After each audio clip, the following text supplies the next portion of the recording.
Karen Carpenter, an irreplaceable music icon, left behind not only timeless hits, but also a deeply troubled private life. When her body was found in bed at just 32 years old, both her family and fans were left in shock. From her meteoric rise with the Carpenters to her ill-fated marriage and the relentless battle with a devastating mental illness, Karen endured pain few ever saw. Before we dive deeper, tell me in the comments where you're watching from. Grab yourself a warm drink, maybe a cup of tea or just water, and sit back as we begin this journey together. Yet behind those gentle melodies lay a series of romantic entanglements with several famous men. Who were they? And what truly led to her tragic and untimely end? Karen Carpenter was born on March 2nd, 1950 inches, New Haven, Connecticut, into what seemed like an ordinary family, but one filled with quiet tension and hidden pain.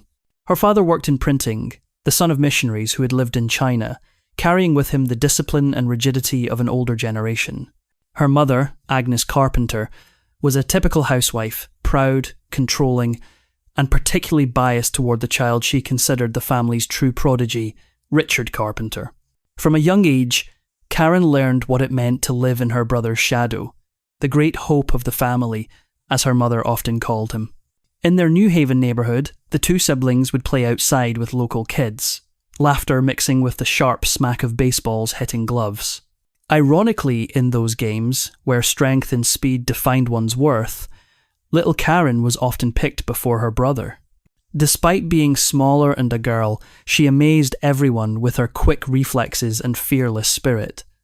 Yet in real life, Karen was almost always picked last.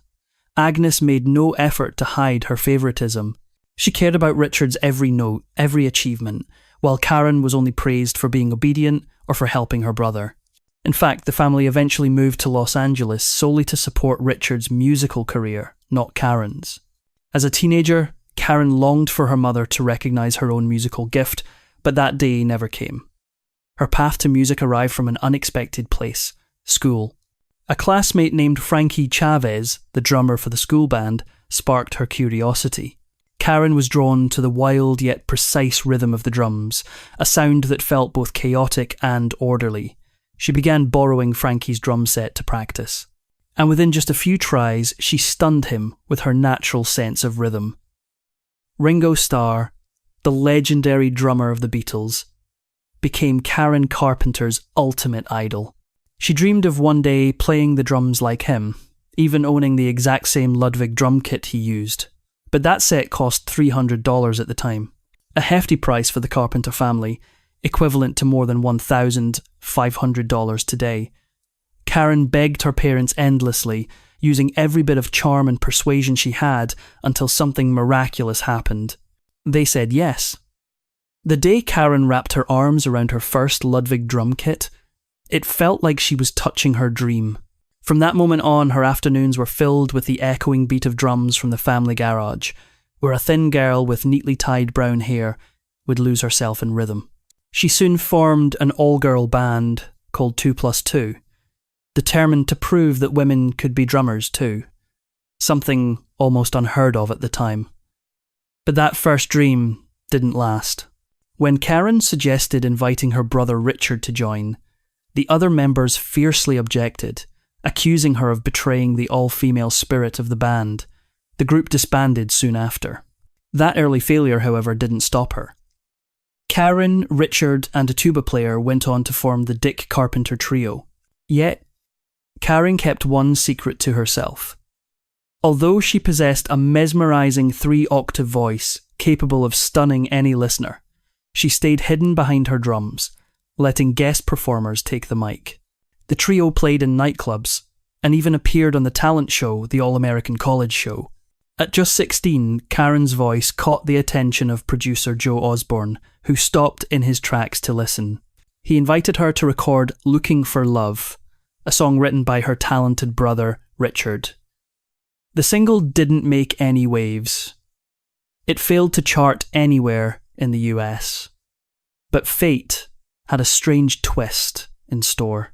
Years later, when the Carpenters became a global sensation, That old 45 revolutions per minute's vinyl became a prized collector's item.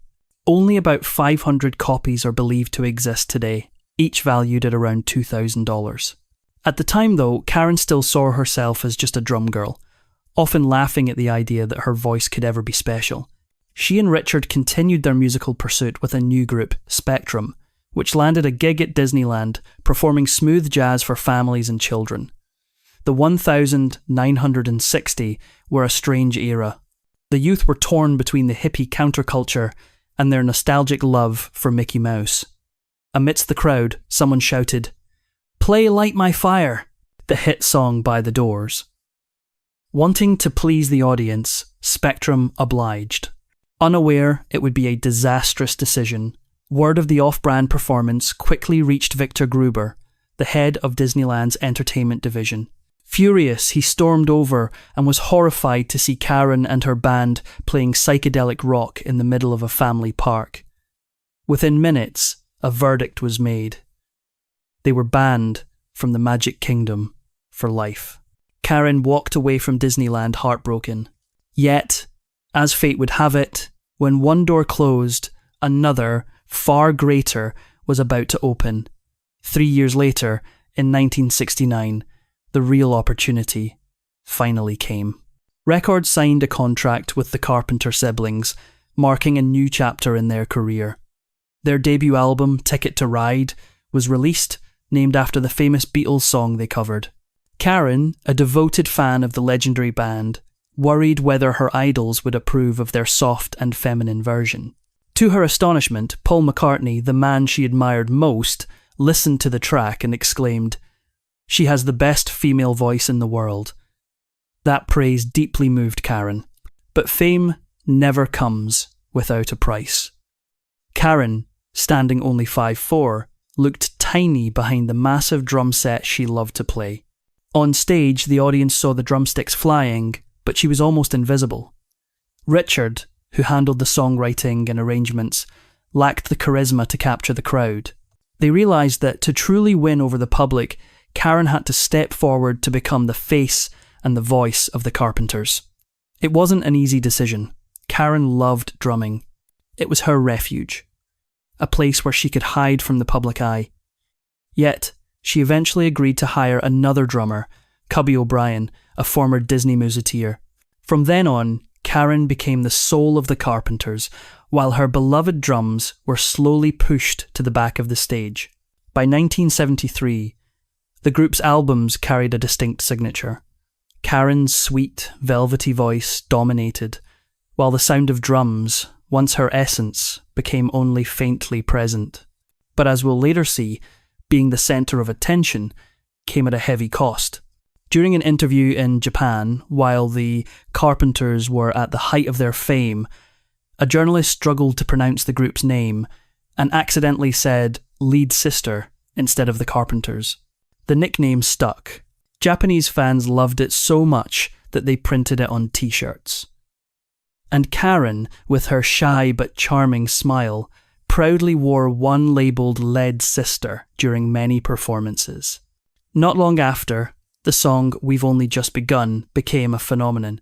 The song celebrated new beginnings, love and hope, emotions that millions of young couples of that era could see reflected in their own lives. Its pure melody, romantic lyrics, and Karen's tender, whisper-like voice made it unforgettable. Richard, as always, provided the perfect arrangement to let her shine. Few people knew that We've Only Just Begun had originally been a simple jingle for a bank commercial, but Richard saw its potential and turned it into an eternal classic. From an obscure tune, they created the song that would define the spirit of the 1970. While searching for inspiration for a new song, Richard Carpenter happened to be watching TV when he heard a bank commercial jingle that caught his attention. He immediately contacted the songwriters behind it and bought the rights. The ad depicted a young wedding, so when Richard and Karen adapted and recorded the song, they kept that same theme. And soon after, it became a worldwide sensation. The Carpenters' We've Only Just Begun was played at countless weddings. So many that it's almost impossible to imagine. Yet surprisingly, this sweet, almost sentimental love song was also used in several dark and chilling movie scenes. Karen Carpenter's emotional voice echoed hauntingly through the horror film 1408, based on Stephen King's story. And in John Carpenter's In the Mouth of Madness, where the song's bright, hopeful lyrics played as the main character was taken to a mental asylum. At this point, Karen Carpenter was at the peak of her fame, chart-topping hits, platinum albums, and global stardom. But she still longed for something that seemed forever out of reach. Love and approval from her mother. Meanwhile, Richard remained the constant source of pride and affection for their mother, Agnes Carpenter. No matter how hard Karen tried, it seemed her mother never truly cared, and that emotional void would have devastating consequences. In 1976, a seemingly harmless moment became a tragic turning point in Karen Carpenter's life. While reviewing footage of one of her own performances, she became fixated on a photo taken on stage. The lights illuminated her radiant face, but all Karen could see was a chubby body. A surge of self-loathing took hold. Since high school, she had dieted, occasionally, thinking she was a bit plump. But that picture reignited her insecurity and deepened her obsession with her body image. Determined to fix what she saw, Karen chose an extreme path. Long before having a personal trainer was common among celebrities, she hired one, hoping to achieve the perfect figure. The trainer advised her to abandon her old habits and follow a strict fitness and nutrition regimen. Karen followed every instruction with total discipline, believing she was doing the right thing. But a few months later, when she looked in the mirror, she was shocked by the reflection. Her body was now lean and muscular, far from the delicate feminine frame she had always wanted. Disappointment and insecurity struck even harder. She immediately quit training and decided to create her own perfect diet. Karen began counting every calorie, weighing every portion, turning eating into a cruel game between logic and fear. During meals with friends, she would act cheerful and offer others bites of her food, a clever tactic to reduce her own intake without raising suspicion. Everyone thought she was simply being generous. Everyone except her mother, Agnes Carpenter. Karen often pretended to eat her full share, but would quietly pass portions to others at the table. When Agnes noticed her daughter's trick, she tried to counter it by insisting Karen taste her mother's cooking afterward, just to make sure she was getting enough nourishment. Despite her efforts to help, nothing seemed to work. The illness had already taken root, and no amount of love or control could stop its devastating course. When she stepped onto the stage in 1975, the audience was stunned, not only by her familiar crystal-clear voice, but by her alarmingly thin figure. The effectiveness of her diet sent shivers down her fans' spines. Letters flooded in from all over, pleading with her to stop. But Karen only gave a faint smile and said she was just a little tired. The pressure on her kept building from directions she never expected. The Carpenters, siblings Karen and Richard, had once been the symbol of wholesome America. Gentle, clean-cut, and trustworthy. President Richard Nixon had even praised them as the best of young America. But just as the country was shaken by the Watergate scandal, the perfect image of the Carpenter family began to crack. The sweetness on stage slowly became a mask Karen wore to hide the wounds inside her soul. At 26, Karen Carpenter was financially independent, a global star adored by millions. Yet she still lived with her parents, a situation that suffocated her more than ever. In 1976, she finally moved out, buying 2 luxury apartments in Century City, Los Angeles. Not to show off, but to breathe freely for the first time in her life. She wanted to live like an ordinary woman, to have the right to love, be loved, and build a family of her own. Throughout the early years of her career, Karen avoided relationships. She believed dating was a luxury she couldn't afford, as her packed schedule revolved entirely around studios and stages. But as she neared 30, a deep emptiness began to grow inside her. The applause after every concert was no longer enough to fill the loneliness in her heart. When Karen finally opened herself to love, she dove in like a storm. The first was music producer Mike Curb, who later became a politician, followed by a member of the Osmond family, sitcom star Tony Danza from Who's the Boss, and even comedian Steve Martin. These were bright names, glamorous encounters, yet none of the relationships lasted. Karen was gentle and devoted, but perhaps it was that very fragility that made her so easily wounded. Instead of finding love, Karen sank deeper into her obsession with control. She and Richard continued touring across South America and Europe, bringing along her close friend Rayoni for support. But Rayon soon realised her true role was not to relax, but to watch over Karen, to stop her from secretly taking laxatives to keep her figure. Her fixation on weight had spiralled beyond control. During that tour, the siblings appeared on the BBC programme Nationwide. At first, everything went smoothly, until host Sue Loy turned the conversation toward Karen's body. In front of millions of viewers, she listed the numbers showing Karen's drastic weight loss, and bluntly asked whether she suffered from anorexia nervosa, a term hardly known at the time. Karen forced a smile, trying to remain poised as always, but panic flickered in her eyes. Richard quickly stepped in, ending the interview saying, "We're not here to talk about that." The interview ended, but the wound stayed with Karen for years. It wasn't just embarrassment. It was the feeling of being stripped bare before the public. The stage that had once been her home of love and adoration had turned into a place of judgment. In 1980, amid her quiet personal turmoil, Karen met Thomas James Burrows, a handsome, successful real estate developer who seemed worlds apart from the noisy showbiz life she had grown tired of. He appeared thoughtful and calm, making Karen believe she had finally found peace. They dated for only 2 months before Burrows got down on one knee and proposed. Initially, they agreed to stay engaged for at least a year. But Karen grew impatient, not for fame or wealth, but for the dream of motherhood. She longed for a small, warm home filled with children's laughter instead of the pounding drums of the stage. When they shortened the engagement and announced their wedding just 2 months away, the media speculated that Karen might be pregnant. Yet, the truth was far darker. A few days before the rehearsal dinner, Burrows revealed he had undergone a vasectomy years before meeting her. In that moment, every dream Karen had of becoming a mother shattered. It became clear that this was why Burrows had rushed the marriage to hide the truth before she found out. Devastated and betrayed, Karen called her mother, Agnes Carpenter, begging for advice and support to call off the wedding. But her mother's response was cold. "You absolutely cannot cancel the wedding," she said. "You've made your bed, now you must lie in it." It was the worst advice Karen ever received.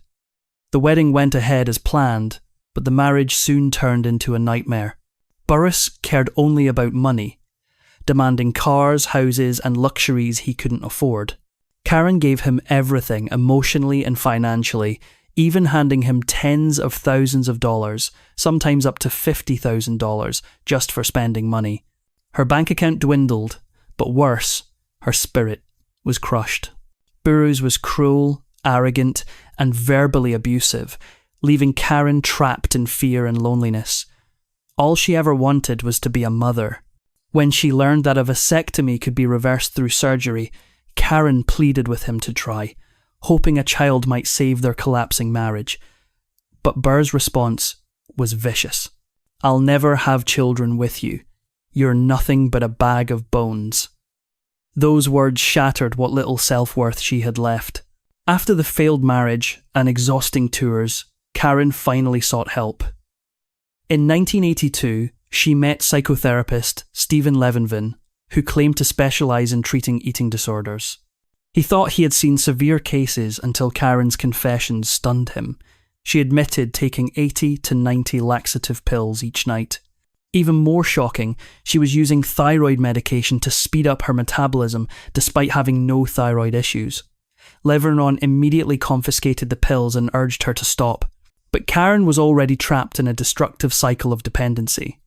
Desperate, he arranged a family therapy session, believing love could heal her. The entire Carpenter family flew from California to New York. In the sterile white room, he asked each person to tell Karen they loved her. Richard, her devoted brother and musical partner, did so easily. But when it was Agnes Carpenter's turn, she coldly corrected the doctor, "Call me Mrs. Carpenter," and said nothing more. She couldn't say the words, "I love you." The room fell into a chilling silence. The session ended without resolution. No one could look Karen in the eye. When her family left, she stayed in New York, clinging to her last hope in Leavenworth. But soon her close friend Rayon discovered a shocking truth. Levenkron wasn't a licensed medical doctor. Karen's fragile hope collapsed completely. Her health rapidly declined, and she was eventually hospitalized, fed through a tube. Ironically, this was the brief period when Karen seemed to recover. She began eating again, 3 meals a day, and even smiled more often. Believing she was finally strong enough, she decided to leave the hospital and return to Los Angeles, the place she had always belonged. Though her body had gained weight, her spirit remained as fragile as glass. Many believed she left treatment too soon, but Karen simply smiled and said she wanted to start over. When Karen Carpenter returned to Los Angeles, everyone believed she was on the road to recovery. She was eating regularly, seemed more energetic, smiled, and laughed with friends, and even planned to return to the recording studio, the place where she and her brother Richard had once shone so brightly. Perhaps Karen herself believed she had finally escaped the haunting grip of the illness that had tormented her for so many years. But no one could have known that those faint rays of hope were actually the last light before the darkness of fate. On a February morning in 1983, Karen woke early in the house where she had grown up. She went downstairs, made herself a cup of coffee, shared a brief conversation with her mother, and then returned to her room to get ready for the day. A few hours later, Agnes Carpenter went upstairs and was met with a sight no mother should ever see. Karen lay motionless on the floor of her old bedroom, the same room where the girl who once captivated the world with her voice now lay silent forever. At first, the cause of death was a mystery. Karen no longer appeared dangerously thin. She even seemed to be recovering. But the autopsy revealed a heartbreaking truth. Her heart had been fatally damaged by prolonged abuse of Ipac syrup, a medicine used to induce vomiting. Normally reserved for emergency poisoning cases, Karen had tragically turned it into a tool of self-destruction. Over time, the chemical quietly eroded her heart muscles, ultimately claiming her life at just 32 years old. Karen Carpenter's death sent shockwaves through the music world. Not only was she one half of the Carpenters, the iconic duo that defined the 1970, but her passing also ignited a worldwide conversation about anorexia nervosa, a disorder long misunderstood and often dismissed. In her honour, her family established the Karen E. Carpenter Memorial Foundation to fund research and raise awareness so that others wouldn't have to suffer in silence as she did. Yet Karen left behind more than tragedy. She left a legacy. Her sweet, warm and crystal clear voice still brings listeners to tears whenever Close to You or Rainy Days and Mondays plays. Artists like Madonna, Shania Twain, and countless others have cited her as a profound influence. Karen Carpenter's name remains immortalized on the Hollywood Walk of Fame, not just as a star, but as a symbol of fragility, talent, and the heavy price of perfection. Years later, tributes continued to pour in. The 1994 album If I Were a Carpenter, the avant-garde film Superstar, the Karen Carpenter story, told entirely through Barbie dolls and stage productions like Party, where her voice became the soul of the performance. Perhaps that's why, even after all these years, whenever we've only just begun plays, it feels as though Karen Carpenter never truly left. She's simply singing from a faraway place, one free of pain and hunger where her heart can finally rest.